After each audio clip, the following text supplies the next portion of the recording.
Hey everyone, it's your boy here, KP from No Justice, No Peace Report, right? Something came to my attention not too long ago, and I am, bringing it to your attention. Maybe you don't know.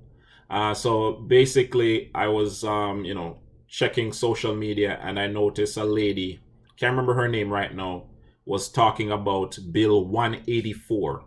Um, it's it's basically a bill that has to do with landlord tenant law.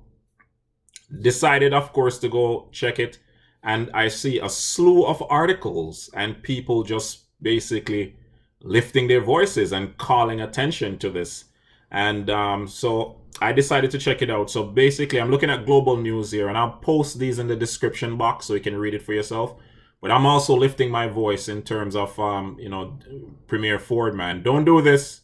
Don't do this. You've been going well so far, but, Anyways, the article says this: in the middle of a pandemic crisis, the Ontario government made a sudden decision to revive the makeover of landlord tenant law. Bill 184, protecting tenants and strengthening community. The article says the only tenant protection in this bill is in the title, as it allows tenants to be easily displaced from their communities and driven deeper into debt. Okay?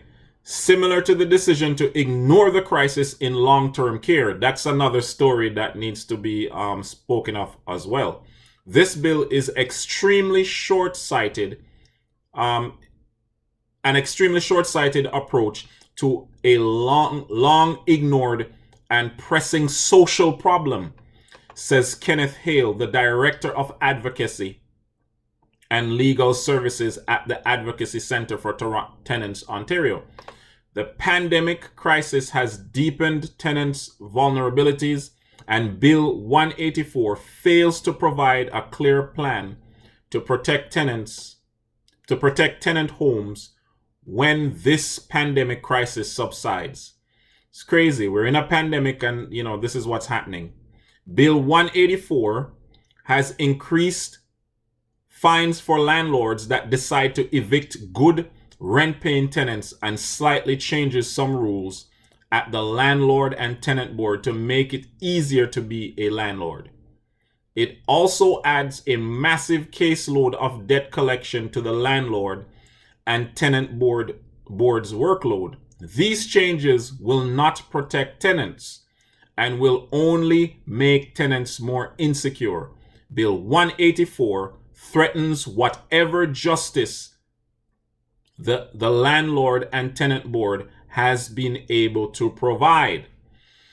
Bad for tenants, but good for landlords, right? We urge Ontario's Minister of Municipal Affairs and Housing to act in the public interest, rewrite the bill.